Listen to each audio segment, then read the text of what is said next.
बिस्मिल्लाहिर्रहमानिर्रहीम। अस्सलाम वालेकुम व्यूअर्स, मैं हूं एहसन कुरैशी एडवोकेट। आज का जो हमारा लेक्चर है, लेक्चर नंबर 110 यानी कि 110।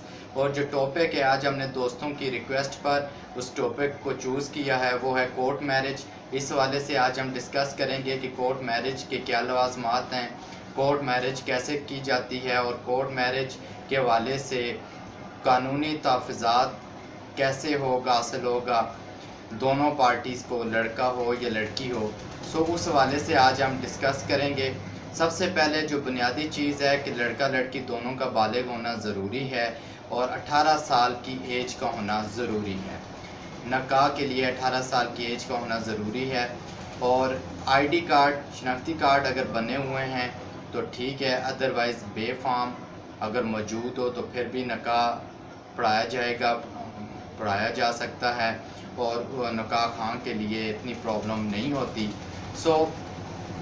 सबसे पहले अगर कोर्ट मैरिज करना है, आप कोई भी करीबी आपका जो कचहरी है, जो करीब में जो कोर्ट्स के प्रीमिसेस हैं, कोर्ट्स कचहरी में चले जाएं और वहाँ से किसी भी लॉयर को हायर कर लें।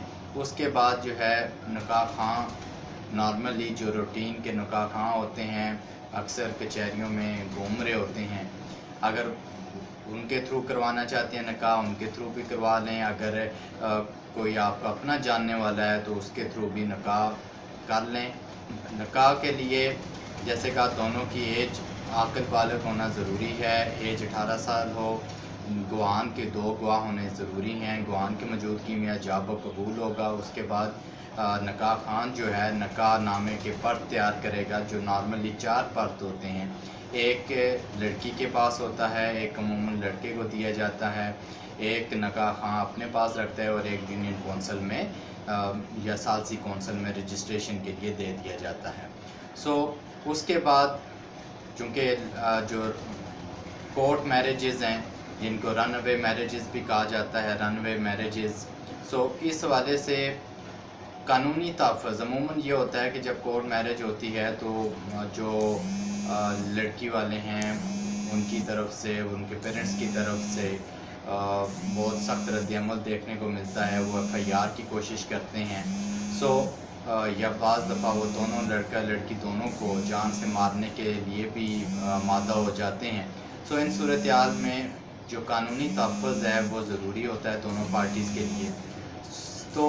सबसे पहले जब लड़की के तहफ़्फ़ुज़ के लिए अगर लड़की को उसके घर वाले डरा धमका रहे हैं, जान से मारने की धमकियाँ दे रहे हैं, तो वो इस्तग़ासा जो है इलाका मजिस्ट्रेट, जो मुतल्लिक़ा इलाका मजिस्ट्रेट है जहाँ पर वो रह रही है अपने हस्बैंड के साथ, वहाँ पर वो इलाका मजिस्ट्रेट के पास इस्तग़ासा दायर कर देगी और उसमें वो लिखेगी, बयान देगी, स्टेटमेंट देगी मजिस्ट्रेट के सामने कि मैंने अपनी मर्ज़ी से बिला जबर व इकराह जो है वो मैं आक़िल बालिग हूँ, अपना अच्छा बुरा जानती हूँ और आक़िला बालिगा होने की वजह से, अच्छा बुरा जानने की वजह से मैं अपना फ़ैसला खुद कर सकती हूँ। मैंने अपनी मर्ज़ी से शादी की और अब वो मुझे जान से मारने की धमकियाँ दे रहे हैं। तो वो स्टेटमेंट रिकॉर्ड पर आ जाती है। उसके बाद उस पर उसको अडॉप्ट किया जाता है। जो प्रोसीजर है इस्तग़ासा का, उसके मुताबिक जो है वो उनको पार्टीज़ को नोटिस किए जाते हैं, उनको बुलाया जाता है, उनसे फिर फर्दर कार्रवाई होती है। इसी तरह इस इस्तग़ासे का एक फ़ायदा ये भी होता है कि सम टाइम लड़के वाले FIR की अगर कोशिश करें तो अगर लड़की से पहले ही बयान अगर अदालत में आपने ले लिया तो वो बयान जो है वो आप लड़के के लिए फ़ायदेमंद होता है। उसको FIR के हवाले से और बहुत सारी चीज़ों में अगर FIR वो करवाना चाह रहे हैं तो पहले से अगर अदालत के अंदर उस लड़की की स्टेटमेंट आ गई है कि जी मैंने बिला जबर व इकराह अपनी मर्ज़ी से जो है शादी की है, तो वो लड़के के लिए हेल्पफुल होता है। और अमूमन ज़्यादातर के ऐसे केस में फिर FIR नहीं होती, क्योंकि जब बयान हो गया लड़की का, वो अमूमन वो बयान की कॉपी जो है वो मुतल्लिक़ा थाने में जहाँ उन्होंने दरख्वास्त दी होती है वहाँ भिजवा दी जाती है, तो पुलिस उस पर कार्रवाई नहीं करती। अब बयान अल्फ़ी का तरीक़ाकार है टेस्ट करने का। उसमें हम एक तो आ गया कि मजिस्ट्रेट, इलाका मजिस्ट्रेट के सामने लड़की की तरफ से इस्तग़ासा दायर किया जाए, उसकी स्टेटमेंट आ जाए। کہ میں اپنی مرضی سے شادی کی. اس کے علاوہ ایک بیان الفی تیار ہو جائے, اس بیان الفی کو سیشن جج کے سامنے پیش کیا جائے, اور سیشن جج بطور جسٹس آف پیس اس کو ویریفائی کرے, اس ڈاکومنٹ کو ٹیسٹ کر دے دے, تو وہ بھی سفیشینٹ ہے. چونکہ 22A sub section 5 class B and C کے اندر ویریفیکیشن اور ٹیسٹیشن کے حوالے سے ہے کہ جب سیشن جج کے سامنے کوئی ڈاکومنٹ آئے گا تو وہ اس کی ٹیسٹیشن کرے گا, اس کو ویریفائی کرے گا. یہ ڈیوٹی باؤنڈ ہے, یہ اس کی ڈیوٹیز میں شامل ہے. جو بیان الفی ہے وہ لڑکی کی طرف سے لے کر اس کو سیشن جج سے ویریفائی ٹیسٹ کروایا جا سکتا ہے, وہ بھی سفیشینٹ ہے, وہ بھی ہیلپ فل ہوتا ہے. اور اس کے ساتھ ساتھ اگر استغاثہ دائر کرنا ہے علاقہ مجسٹریٹ کے سامنے, لڑکی کی طرف سے استغاثہ دائر کیا جا سکتا ہے, وہاں اس کی سٹیٹمنٹ آ جائے گی, وہ بھی یوزفل ہوتا ہے.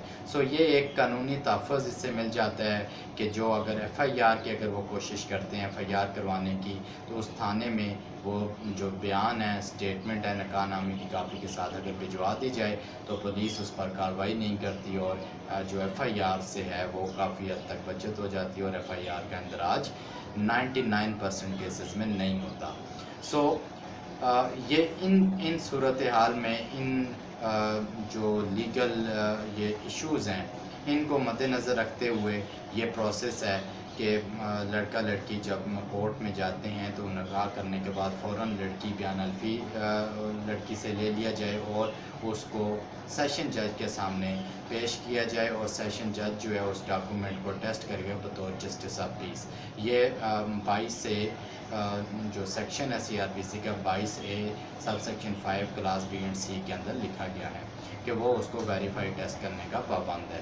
اس کے بعد جو دوسرا طریقہ کار ہے کہ آپ اس لڑکی کو کے حوالے سے علاقہ مجسٹریٹ کے پاس استغاثہ دائر کر دیں, تو وہاں بھی لڑکے کی سٹیٹمنٹ آ جائے گی, وہ سٹیٹمنٹ بھی کافی ہے, سفیشینٹ ہے. آگے FIR سے بچنے کے لیے, اور اگر FIR اگر پہلے ہو بھی چکی ہے اور اسٹیٹمنٹ ہو گئی ہے تو اس کے بعد بھی اس ضمانت ہو جائے گی اس اسٹیٹمنٹ کی بیس پر جو لڑکی کی آلریڈی اسٹیٹمنٹ عدالت کے اندر ہو چکی ہے.